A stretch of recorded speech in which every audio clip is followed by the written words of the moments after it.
नमस्कार दोस्तों, next chapter में चरक सूत्र स्थान का चैप्टर नंबर 7 न वेग धारणी अध्याय में अब हम पढ़ेंगे। इसमें देखिए आचार्य चरक ने 13 वेग जो है वो अधारणीय माने हैं और 3 वेग जो है वो धारणीय माने हैं जिनको धारण करना चाहिए। इन 13 वेगों में आचार्य चरक ने कास को वेग नहीं माना है, बट आचार्य वाग्भट ने कास को भी अधारणीय वेगों में रखा है। उन्होंने कहा है कि कास का वेग धारण नहीं करना चाहिए, नहीं तो वो हानिकारक होता है। तो इस तरह से आचार्य चरक ने 13 वेग माने हैं, कास को नहीं माना है अधारणीय में। आचार्य वाग्भट ने अधारणीय में कास को भी माना है, तो उनके 14 वेग हो गए। और जो 3 धारणीय वेग हैं वो है कायिक, वाचिक और मानसिक। आइए देखते हैं इसमें कौन सा वेग धारण करने से, ये जो अधारणीय वेग हैं इनमें से कौन सा वेग धारण करने से क्या क्या प्रॉब्लम्स होती हैं। इसमें जो हम लोगों ने सारे जो चैप्टर में से, फुल चैप्टर में से जो मोस्ट इम्पॉर्टेंट पॉइंट्स हैं उसको कंपाइल करके एक नोट्स बनाए हैं जो मैं आपको अभी पढ़ाऊंगी। देखिए, जैसे कि मूत्र का वेग धारण करने से और जृंभा का वेग धारण करने से विनाम होता है। विनाम मतलब कि आगे को झुक जाना, ठीक है। मूत्र का वेग धारण करना और जृंभा का। छींक का वेग धारण करने से, मूत्र पुरीश का वेग धारण करने से शिरशूल होता है। तो जो अलग अलग अधारणीय वेग हैं उनके पॉइंट्स को एक साथ कंपाइल करा हुआ है। पिपासा का वेग धारण किया और शुक्र का वेग धारण किया तो हृदय व्यथा होती है। और इसी तरह से श्रम, अश्रु मतलब वाष्प, और श्रमजन्य जो श्वास होता है उसको धारण कर लिया, श्रमजन्य श्वास को और वाष्प यानी कि अश्रु को, तो हृदय रोग होता है। हृदय व्यथा पिपासा का और शुक्र का वेग धारण करने से होता है, और हृदय रोग जो है वो वाष्प और श्रमजन्य श्वास का वेग धारण करने से होता है। अरुचि किससे होती है? भूख ना लगना, उद्गार, क्षुधा, वाष्प, छर्दी मतलब वमन, इन सबके वेग को धारण करने से होता है। वाष्प, छर्दी, उद्गार और क्षुधा सभी पेट के रिलेटेड हैं। तो वॉमिटिंग होते हुए पेट से आती है, उद्गार जो होता है गैस वगैरह, क्षुधा जो होती है भूख लगती है, ये 3 हो गए, एंड एक वाष्प, ठीक है।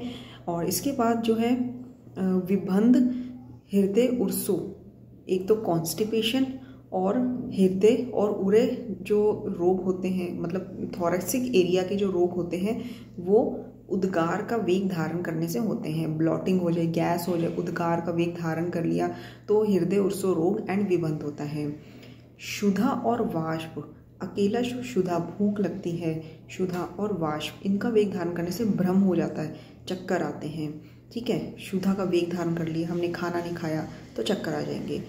और इसके बाद वंशन में अनाह, ये मूत्र का वेग धारण करने से होते हैं। ये कॉमन सेंस है कि अगर हम मूत्र का वेग धारण करेंगे, यूरिन पास नहीं करेंगे तो हमारा ब्लैडर जो है वो फुल हो जाएगा और पेन होने लगेगी, लोअर एब्डोमेन डिस्टेंड हो जाएगी, तो इसमें वंशन में अनाह हो जाएगा, ठीक है। तो ये है मूत्र का वेग धारण करने से। एंड इसके बाद अपान वायु और पुरीश का वेग धारण करने से आधमान हो जाता है, ब्लॉटिंग हो जाती है।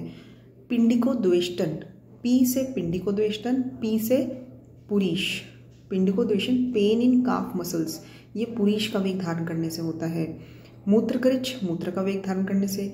विबंध मूत्र, रुक रुक के बाथरूम आना, रुक रुक के मूत्र आना, ये है शुक्र का वेग धारण करने से। वात वर्चो अप्रवर्तन, मतलब कि जो स्टूल होता है उसको वो ना आना, ये है पुरीश का वेग धारण करने से। वात वर्चो अप्रवर्तन, पुरीश का वेग धारण करने से। विड मूत्रवात, मतलब कि प्रॉपर यूरिन ना पास होना, प्रॉपर गैस का पास ना होना, विड मूत्रपात वात, और प्रॉपर स्टूल का पास ना होना, यूरिन, स्टूल एंड गैस इनका पास ना होना, विड मूत्रवात। अपान वायु का वेग धारण करने से, तो अपान वायु का वेग हमने पहले इसमें पढ़ा।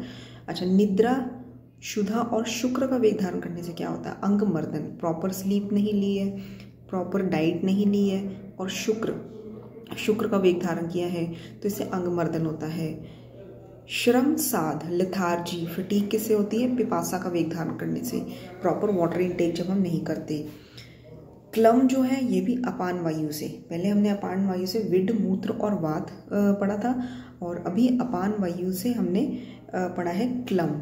और इससे पहले भी हमने अपान और पुरीश से पढ़ा था आधमान। ठीक है, आधमान हो जाता है अपान और पुरीश का वेग धारण करने से। अकेला जो अपान वायु का वेग धारण ये हमने 2 बार पढ़ा है, जिसमें एक आता है विड मूत्रवात और दूसरा आता है क्लम। जृंभा का वेग धारण करने से आक्षेपक हो जाता है और संकोच होता है। आक्षेप संकोच मतलब कॉन्ट्रैक्शन रिलैक्सेशन, आक्षेप संकोच होता है जृंभा का वेग धारण करने से। और पिपासा से श्रमसाद और बाधिर्य ये भी पिपासा से होता है। कंप किससे होता है? जब हम उद्गार और जृंभा का वेग धारण करें। देखिए, उद्गार का वेग धारण करने से, प्रॉपर गैस या बर्ब्स ना लेने से, डकार ना लेने से कितना प्रॉब्लम हो जाती है। एक तो उद्गार और जृंभा से कंप बताया है, फिर उसके बाद उद्गार से विबंध बताया है, हृदय उर्सो रोग बताए हैं। अश्रु का वेग धारण करने से अक्षी रोग होता है। अश्रु को बाहर नहीं निकालेंगे तो आई वॉश नहीं होगी, तो अक्षी रोग हो सकते हैं। अक्षी गौरव आंखों में भारीपन निद्रा का वेग धारण करने से, और शिरो रोग भी निद्रा का वेग धारण करने से होते हैं। और इसके अलावा अंग मर्द निद्रा, शुदा और शुक्र का वेग धारण करने से होते हैं। श्रम जन्य श्वास का वेग धारण करने से गुल्म होता है। इससे पहले भी श्रम जन्य श्वास हमने देखा था, उसमें हृदय रोग पड़ा था और गुल्म। उद्गार से, फिर से उद्गार आ गया, तो उद्गार से हिक्का और श्वास भी होता है। तो मैं आपको बता दूं हमने उद्गार कहाँ कहाँ पढ़ा है। उद्गार और जृंभा से कंप होता है, उद्गार से हिक्का और श्वास होता है, और वाष्प छर्दी उद्गार शुदा से अरुचि होती है, उद्गार से विबंध और हृदय उर्सो रोग होता है। ठीक है, हिक्का, श्वास, विबंध, हृदय उर्सो रोग ये सब उद्गार से होते हैं। एंड इसके बाद है जो छर्दी है, छर्दी धारण करने से मतलब कि वॉमिटिंग ना करने से, उसको धारण कर लिया तो ज्वर होता है, पांडु होता है एंड शोथ होता है। नेक्स्ट इज कि जो श्वेतु है, देखिए जो श्वेतु है ये जृंभा का वेग धारण करने का लक्षण है, और जृंभा का वेग धारण किया तो उसमें वात शामक चिकित्सा होती है। आचार्य वाग्भट ने अष्टांग हृदय सूत्र 4 में एक श्लोक कहा है, रोगा सर्वे अपि जायन्ते वेगो धारणे, मतलब कि सभी रोग जो होते हैं वेग धारण करने के कारण होते हैं। वस्ति मेहन्यो शूलम, वस्ति में मेहन में शूल जो होता है वो मूत्र का वेग धारण करने से होता है। मेड़ में वृश्य में शूल कब होता है? शुक्र का वेग धारण करने से होता है। जठरे वातज आश्चन्य रोग, मतलब कि जो अग्नि रिलेटेड रोग होते हैं वो अपान वायु का वेग धारण करने से होते हैं। प्रतिशाय जो होता है, अक्षी रोग जो होता है वो आंसू यानी कि अश्रु का वेग धारण करने से होता है। मतलब अश्रु का वेग धारण कर लें तो हमें जुकाम हो जाता है, अक्षी रोग हो जाते हैं। और निद्रा का वेग धारण जो करने से जृंभा जो है वो होती है। ठीक है, मतलब कि बार बार आवासी का आना, निद्रा का अगर हम वेग धारण करते हैं तो। ठीक है, मैंने आपको पहले बताया ना कि जृंभा का एक ये लक्षण है जो श्वेतु का वेग धारण करने से होते हैं। जृंभा का लक्षण जो है श्वेतु का वेग धारण करने से होते हैं और निद्रा का वेग धारण करने से होते हैं। धारियेत तू सदा वेगान हितैषी प्रत्यय च ई च, धारियेत तू सदा वेगान हितैषी प्रत्यय च ई च। इसका मतलब क्या होता है? जो लोभ है, ईर्ष्या है, द्वेष है, धारियत ऐसे वेगों को धारण करना ही हितैषी होता है, लाभकर होता है। ऐसे वेगों को धारण करना चाहिए। लोभ, ईर्ष्या, द्वेष, ये अष्टांग हृदय का सूत्र सांग का 4th चैप्टर है। और उसी में एक और श्लोक बताया है जिसमें आरोग्य यानी कि निरोग की परिभाषा है। ये जो श्लोक है, धार्य तू सदा वेगान हितैषी प्रत्यय च ई च, ये वेगों को धारण करना चाहिए। लोभ, ईर्ष्या, द्वेष जिससे जो हितकारी हैं इनको धारण करना हितकारी है। अगला श्लोक है, नित्य हित आहार विहार सेवी समीक्षित द्वारी विषयसु असक्त दाता सम सत्य पर क्षमावान आप्त सेवी च भवती आरोग्य। इसका मतलब क्या होता है? नित्य हित आहार विहार सेवी, नित्य हित आहार विहार का सेवन करना। समीक्षित द्वारी विषयसु असक्त, जो विषयों में जिसको आसक्ति ना हो। दाता सम सत्य पर, जो दानी हो और सम सत्य पर सभी को समभाव से देखता हो और क्षमावान हो और आप्तसेवी हो, जो आप्त पुरुषों की सेवा करता हो, उसे निरोग्य प्राप्त होता है। चिकित्सा, अब जो वेग धारण करे हैं उससे जो प्रॉब्लम्स हुई हैं उसकी क्या चिकित्सा होती है। स्वेद अवगाहन और अभ्यंग, स्वेद अवगाहन अभ्यंग, ठीक है। स्वेद अवगाहन अभ्यंग मूत्र पुरीश वेग धारण में ये चिकित्सा की जाती है। मूत्र और पुरीश में स्वेद अवगाहन अभ्यंग। अवपीड़क सर्पी का मूत्र वेग धारण में चिकित्सा की जाती है। त्रिविध वस्तीकरण भी मूत्र में आता है। और वर्त्यो वस्तीकरण, त्रिविध वस्तीकरण फॉर मूत्र वेग धारण, वर्त्यो वस्तीकरण फॉर पुरीश वेग धारण। अभ्यंग और अवगाहन फॉर शुक्र, प्रमाथी अन्नपान, ठीक ठाक अन्नपान लेना फॉर पुरीश। मदिरा और चरण आयुधा, मतलब मुर्गे का मांस और मदिरा, ये सब लेना शुक्र वेग धारण में जो प्रॉब्लम्स होती है उसको ठीक करने के लिए। और शुक्र वेग में वस्ती शुद्धिकरण सिद्धत भजेत शीर, ठीक है, जो वस्ती देनी है सिद्ध शीर के साथ। स्नेह स्वेद वर्ती भोजन, मतलब कि जो वर्ती होती है सपोजिटरी स्नेह स्वेद वर्ती और भोजन देना है अपान वायु में। भुक्त्वा प्रच्छर्दनम धूमो, मतलब कि भुक्त्वा प्रच्छर्दनम, खाना खाने के बाद वमन करवाना, ये है छर्दी में। क्योंकि हमने छर्दी का वेग धारण किया है उसमें कई तरह की प्रॉब्लम्स हुई हैं, स्किन प्रॉब्लम्स भी हुई हैं। अब उस छर्दी को वमन को करवाने के लिए हमने खाना खिलाकर वमन करा दिया, भुक्त्वा प्रच्छर्दनम धूमो, उसके बाद धूमपान करवा दिया। लंघन और रक्त मोक्षण भी छर्दी में बताया गया है। रूक्ष अन्नपान व्याम विरेचश्चात्र शस्यते, मतलब कि रूक्ष अन्नपान व्याम विरेचन ये सब भी छर्दी वेग धारण में बताया गया है। और गंडूष धूम अन्न आहार, मतलब एनपीओ नील पर ओरल, तो खाना जो है भूखे रहना, गंडूष धारण करना, धूमपान करवाना, ये भी छर्दी में। तो छर्दी में क्या क्या बताया गया है। भुक्त्वा प्रच्छर्दनम, एक तो वमन कराना, धूमपान कराना, रूक्ष अन्नपान, व्याम, फिर गंडूष और उसके साथ विरेचन, ये सब छर्दी में बताए गए हैं। और इसके बाद है क्षार लवण तैल से अभ्यंग करना, ये भी छर्दी वेग धारण में है। ऊर्ध्व जत्रुगत मतलब थोरैसिक एरिया में अभ्यंग करना, फिर स्वेदन कराना, ये श्वथु की चिकित्सा है। धूमपान और नावन नस से भी श्वथु वेग में। घृतम च उत्तरम भक्तितम, मतलब कि घृतम च उत्तर भक्तिमम, खाना खाने के बाद घृत का सेवन करना, ये भी श्वथु वेग धारण में बताया गया है। और इसके बाद है जो वात पुरीश और शुक्र छर्दी रोग धारण करने से क्या होता है। जो भी मतलब कि वायु हो गया, पुरीश है, शुक्र छर्दी रोग उदावर्त होता है, ठीक है। और अवपीड़ का मतलब क्या होता है। जो अवपीड़क सर्पीपान है जो हमने मूत्र में बताया है, अवपीड़, उसका मतलब क्या है। अवपीड़ का मतलब है प्रचुर मात्रा में घी का सेवन करवाना, ठीक है। और जबकि आचार्य वाग्भट ने खाने से पहले और खाना जीर्ण होने पर, पाचन होने पर उत्तम मात्रा में घी का सेवन बताया है। प्रमाथी अन्नपान क्या होता है, जो हमने पुरीश वेग धारण में इसकी चिकित्सा के लिए बताया था। प्रमाथी अन्नपान होता है, जैसे कि मैंने आपको पहले प्रमाथी अन्नपान बताया था। प्रमाथी अन्नपान होता है मरीच और वचा का सेवन कराना, मतलब कि जो स्त्रोतों में जाकर जमे हुए मल को खींच के बाहर निकाले, एक्सट्रैक्ट करे, ठीक है, उसको प्रमाथी अन्नपान कहते हैं, जो हमने पुरीश वेग धारण में सेवन किया था। एंड निरुवस्ती शुक्र में बताई थी, उत्तर वस्ती नहीं है। देखिए क्वेश्चन आ जाता है कि शुक्र वेग धारण में कौन सी वस्ती का प्रयोग करते हैं। तो उत्तर वस्ती जो हम रिप्रोडक्टिव केसेस में एरिया में देते हैं, तो वो कंफ्यूजन नहीं करना। शुक्र वेग धारण में निरुवस्ती होती है। अर्धाव भेदक यानी कि माइग्रेन किस में होता है, श्वथु का वेग धारण करने से।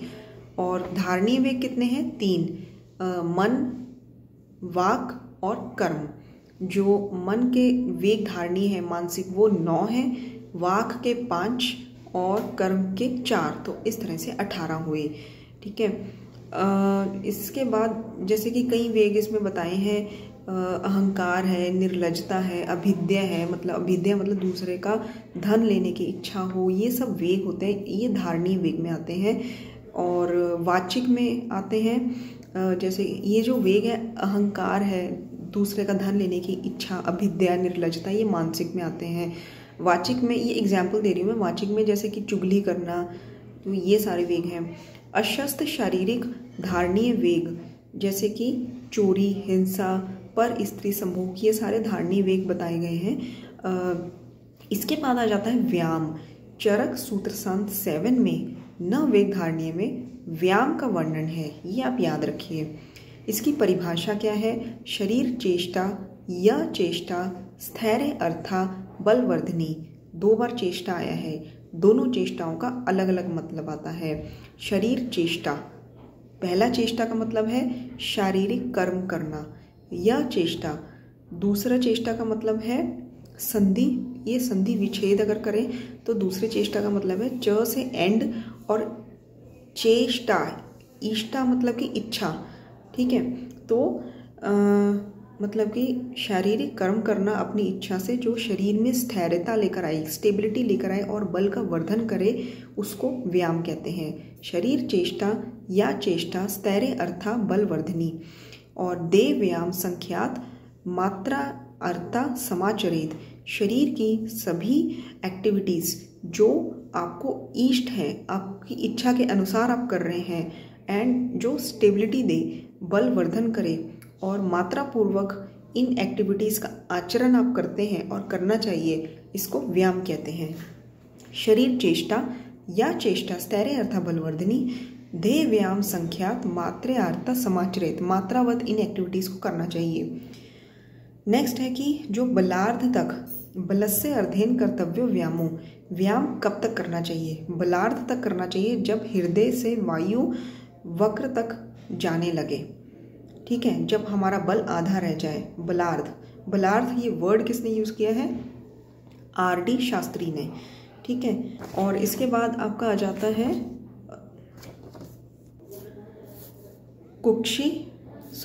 कक्षा, ललाट, आंसू, हस्तपाद आदि संधिषु प्रस्वेद मुख शोषष्ट बलार्ध तद्विधि निर्देश। मतलब जो व्यायाम के बेनिफिट्स हैं वो क्या है? स्थिरता लाना, दोष का क्षय और अग्नि का वर्धन, दुख सहिष्णुता, मतलब कि हमारी फिजिकल स्ट्रेंथ, दुख को सहन करने की स्ट्रेंथ बढ़ जाती है, स्थौल्य का अपकर्षण होता है, ये व्यायाम के बेनिफिट्स हैं। और जो मैंने ये श्लोक बताया है, देखिए मैंने बेनिफिट्स आपको अलग से बताए हैं कि इसमें स्थिरता होती है, बलवर्धन होता है, दुख सहिष्णुता की शक्ति आती है, दुख सहन करने की शक्ति आती है, स्थौल्य का अपकर्षण होता है और दोषों का क्षय होता है, अग्नि की वृद्धि होती है, ये बेनिफिट्स हैं। लेकिन ये जो मैंने श्लोक बताया है, कक्षा, ललाट, आंसू, हस्तपाद आदि संधिषु, मतलब कि कक्षा में, एक्जिला में और ललाट पर जब स्वेद आ जाए, हाथों पैरों पर स्वेद आ जाए, फिर मुख शोष हो जाए और बल अर्ध रह जाए, तब तक व्यायाम करना चाहिए। इसके बाद व्यायाम नहीं करना चाहिए। व्यायाम का क्वांटिटी बताई है कि कितने प्रमाण में करना चाहिए। और एक और बात है कि व्याध्यो न उपसर्पंती सी शूद्र मृगा, ये रेफरेंस रख के पूछ लेते हैं कि कहाँ गया है। इसका पहले मतलब समझिए। व्याध्यो न उपसर्पंती सी शूद्र मृगा, व्याधि उसी तरह पास नहीं आती है जैसे सिंह के पास मृग नहीं आता है व्यायाम करने से। व्याध्यो न उपसर्पंती, जैसे सिंह शूद्र मृगा। व्यायाम कुर्वन्तो नित्य वृद्धम अपि भोजनम, डेली व्यायाम करना चाहिए। व्यायाम कुर्वन्तो नित्य, और विरुद्ध भोजन पच जाता है, विरुद्धम अपि भोजनम। देखिए विरुद्ध भोजन करेंगे, आयुर्वेद में ये लिखा है कि हितकर आहार विहार करना चाहिए, पथ्य सेवन करना चाहिए, लेकिन अगर आप व्यायाम डेली करेंगे तो अपथ्य आहार विरुद्ध भोजन भी पचने लग जाता है। ठीक है, व्यायाम कुर्वन्तो नित्यम विरुद्धम अपि भोजनम। और उसके बाद है कि जो स्निग्ध भोजन होता है वो बलवान पुरुष को सदा पथ्य होता है अगर वो व्यायाम करता रहे तो। और रक्त पित्त, कृश, शत, इनको व्यायाम नहीं करना चाहिए। और इसके बाद है जैसे कि वात पित्त कंडीशंस में बालक को, वृद्ध को और अजीर्ण कंडीशन में भी व्यायाम नहीं करना चाहिए। व्यायाम कॉन्ट्राइंडिकेटेड है।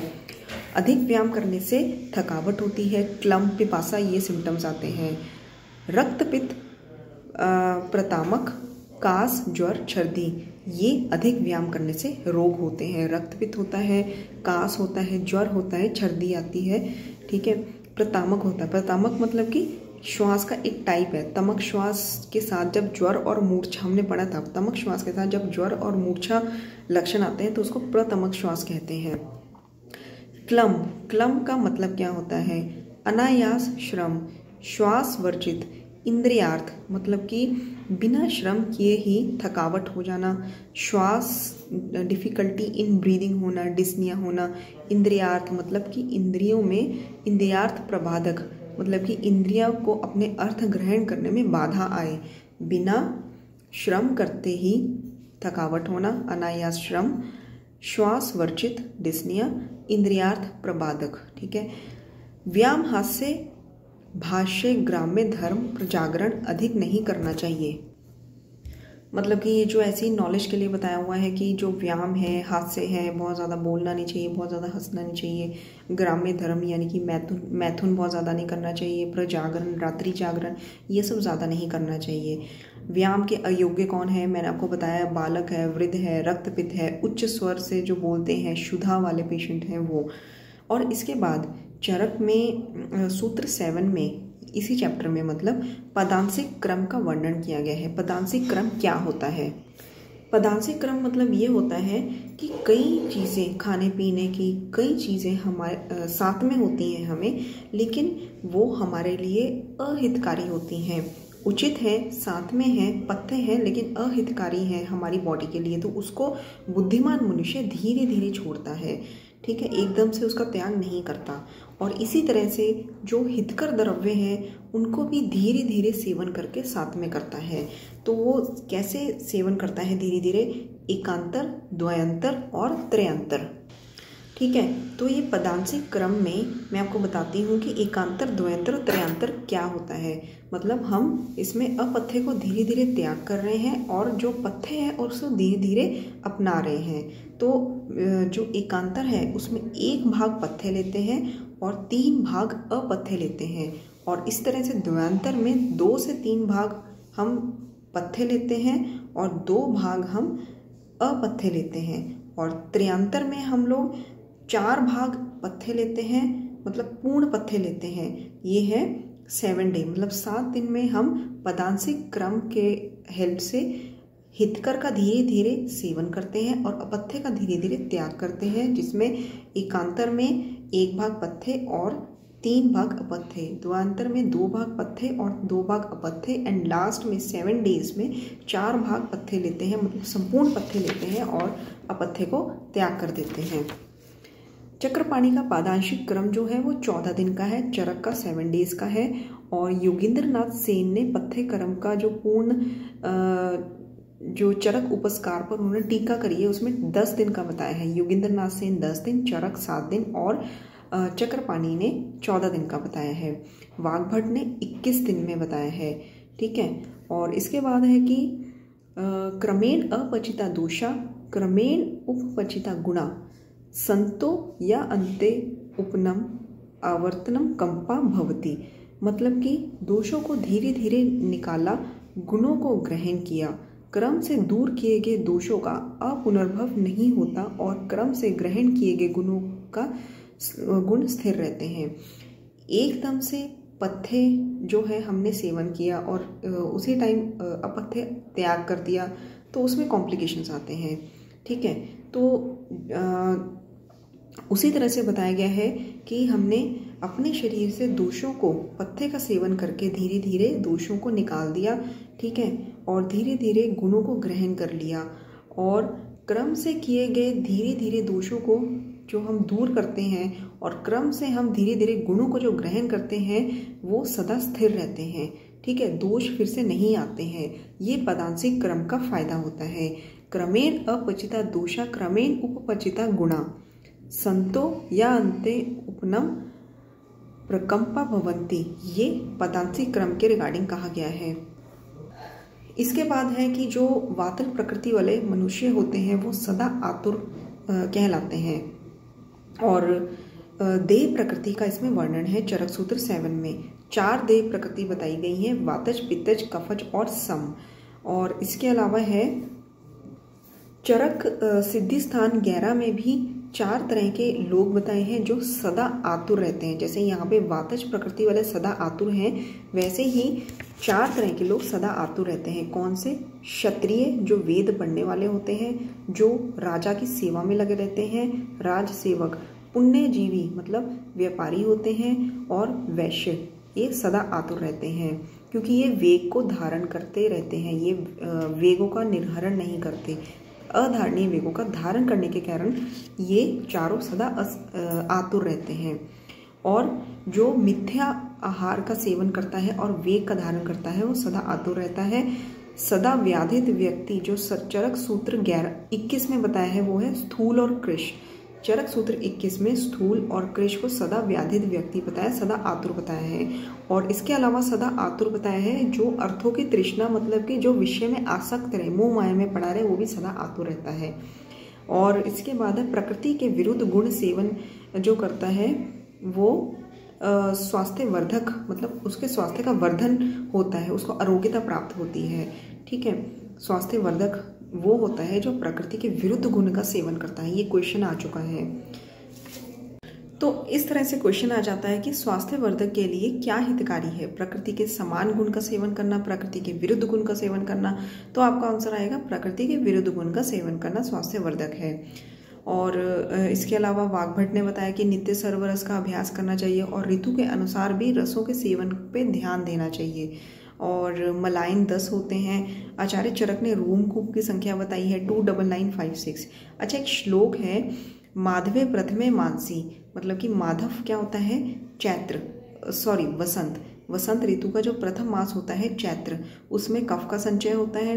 नभस्य प्रथमे मासी मतलब जो वर्षा ऋतु है उसका प्रथम मास जो होता है श्रावण, उसमें वात का संचय बताया है।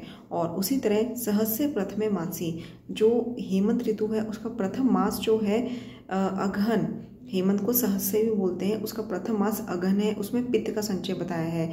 तो ये श्रावण, अगहन और चैत्र SAC श्रावण, अगहन और चैत्र, इसमें वात, पित्त और कफ का संचय बताया है आचार्य चरक ने। जबकि SKC श्रावण, कार्तिक और चैत्र, इसमें वाग्भट ने वात, पित्त, कफ का संचय बताया है। श्रावण में वात का, कार्तिक में पित्त का और चैत्र में कफ का।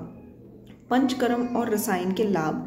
देखिए ये श्लोक सिर्फ रख देते हैं और पूछते हैं कि ये किस के बारे में कहा गया है। तो इसमें है कि रोगस तथा ना जायन्ते प्रकृतिस्थेषु धातेषु धातवाश्च अभिवर्धन्ते जरा मांदम उपैति च, मतलब कि रोगस तथा ना जायन्ते, एक पॉइंट की रोग नहीं आते हैं। दूसरा प्रकृतिस्थेषु धातेषु, धातुएं अपनी सम अवस्था में प्राकृतिक अवस्था में आ जाती हैं। और तीसरा है धातुवाश्च अभिवर्धन्ते, धातुओं का वर्धन होता है। और चौथा है जरा मंदम उपैति, मतलब जरा मंद हो जाती है, लेट एजिंग होती है। तो ये पंचकर्म और रसायन के कंसर्न में कहा गया है, उनके लाभ के बारे में बताया गया है। एंड इसके बाद नेक्स्ट आ जाता है आपका नेक्स्ट है कि जो आगंतुक मानसिक रोग होते हैं इनका कारण क्या है? आगंतुक रोग, मानसिक रोगों का कारण प्रज्ञापराध बताया है। प्रज्ञापराध मतलब कि धृति स्मृति के नष्ट होने पर जब हम अशुभ कर्म करते हैं। और प्रज्ञापराध का त्याग करना चाहिए, सद्वृत्त का अनुवर्तन करना चाहिए, इंद्रियों में शांति रखनी चाहिए। ये प्रिकॉशंस हैं जो आगंतुक रोग और मानसिक रोग जिससे नहीं होते हैं। ठीक है, प्रज्ञापराध का त्याग, सद्वृत्त का अनुवर्तन और इंद्रियों में शांति। आप्त पुरुष उपदेश का पालन करना चाहिए। रोग उत्पत्ति या उत्पन्न रोग से ये बचाते हैं। ठीक है, और आहार, आचार, चेष्टा सदा हितकर करनी चाहिए। आहार, आचार और चेष्टा हितकर करनी चाहिए। रात्रि में दधि सेवन वर्जित है। अलक्ष्मी और दोष जो है, ये जो अलक्ष्मी दोष है वो आता है। शरद, ग्रीष्म और वसंत में दधि नहीं सेवन करना चाहिए। शरद, ग्रीष्म और वसंत में नो दधि। हेमंत, शिशिर और वर्षा में आप दधि सेवन कर सकते हैं। एंड हेमंत के बाद शिशिर आती है, शिशिर के बाद शिशिर से अलावा और वर्षा, ये 3 ऋतुएं हैं जिसमें दधी का सेवन कर सकते हैं। चक्रपाणी ने कहा है कि केवल रात्रि में दधी सेवन नहीं करना चाहिए। घृत इत्यादि के साथ आप रात्रि में दधी सेवन कर सकते हैं, उसको गर्म करके दधी सेवन रात को कर सकते हैं। केवल दधी प्लेन कर्ड का रात्रि में नहीं, उसको गर्म करके उसमें घी मिलाकर उसका सेवन कर सकते हैं। रात्रि में दधी सेवन ना करने का क्या कारण है, इससे क्या रोग होते हैं? ज्वर, पांडु, कामला, रक्तपित्त, विसर्प, कुष्ठ, ये रोग होते हैं। और इसीलिए कुछ दधी के साथ कॉम्बिनेशंस बताए गए हैं जो कई तरह के रोगों का निवारण करते हैं। जैसे कि दधी में अगर हम शर्करा मिक्स करते हैं तो तृष्णा दाह निवारण होता है। मूंग मिक्स करते हैं तो रक्तपित्त निवारण है। शौद्र मिक्स करते हैं मतलब शहद, तो उसमें सुरस और अल्प दोष उनका निवारण होता है। आंवला मिक्स करते हैं तो उष्णता, रक्त पित्त, रक्त, ये इनका प्रशमन होता है। तो इस तरह से ये बताया है। शर्करा के साथ सेवन करेंगे तो तृष्णादा, मूंग के साथ सेवन करेंगे रक्तपित्त, शौद्र के साथ सुरसा अल्पदोष, आंवला के साथ उष्ण रक्तपित्त का शमन होता है। और कुछ और पॉइंट्स हैं ट्रीटमेंट के रिगार्डिंग, जैसे कि शौथु में वातघन चिकित्सा करनी चाहिए। छींक का वेग जैसे रोकने से जो प्रॉब्लम्स होती हैं उसमें जैसे शौथु है, तीक्ष्ण धूम, अंजन और घ्राण, नावन, ये बताए गए हैं। और इसके अलावा अर्क विलाकन मतलब कि सूर्य की ओर देखना। हिक्का तुल्य औषध कब लेनी चाहिए? जब उद्गार का वेग धारण करने से रोग होते हैं। उद्गार का वेग धारण करने से हमने पढ़ा था हिक्का श्वास होता है। और सर्ववातघन औषध जरंभा में बताया है चरक ने। सर्वोच्च अनिलजित विधि, सेम ही मीनिंग है कि सर्वोच्च अनिलजित वातघन जो औषध है वो जरंभा में बताया है वाग्भट ने। क्षुधा में स्निग्ध उष्ण लघु भोजन, पिपासा में शीत तर्पण और तत् शीत सर्वो विधि हित। ठीक है, शीत आहार का सेवन करना चाहिए। तृष्णा और पिपासा में। वाष्प में क्या करना चाहिए? स्वप्नो मद प्रिया कथा मतलब कि नींद लेनी चाहिए, शराब पीनी चाहिए, मद लेनी चाहिए और प्रिय कथाओं का सेवन करना चाहिए। निद्रा का वेग जो धारण करने से प्रॉब्लम्स होती हैं उसका निवारण कैसे होता है? पैर दबाना जिससे अच्छे से नींद आ जाए, स्वप्न, संवाहन, इन सब का प्रयोग करना चाहिए। संवाहन मतलब कि पैरों को धीरे धीरे दबाना जिससे नींद आ जाए। विश्राम करना, वातघन चिकित्सा करनी। और मदिरा का सेवन बताया है शुक्र और वाष्प में। और मदिरा का और वातघन चिकित्सा किसमें बताइए? शौथु में, जृंभा में और श्रम जन्य निश्वास का जो उसको धारण करने से। ठीक है, तो मैं एक बार फिर से रिपीट कर देती हूँ। मदिरा का फॉर शुक्र एंड वाष्प वेग धारण, वातघन चिकित्सा फॉर जृंभा, शौथु एंड श्रम जन्य निश्वास में वातघन चिकित्सा होती है। तो ये था आचार्य चरक का चैप्टर नंबर 7 न वेग धारणीय। एक बार में लर्न नहीं होने वाला, इसको मैंने नोट्स बनाने में भी 3-4 घंटे लगा दिए थे। तो प्लीज़ इसको अच्छे से 3-4 बार सुनिए और YouTube से ही सुनिए। हमारे चैनल को सब्सक्राइब करिए, सपोर्ट करिए हमें। एंड YouTube से ही बार बार सुनेंगे तभी आपको ये लर्न होगा एंड आप एग्ज़ाम के लिए प्रिपेयर होंगे। Thank you so much.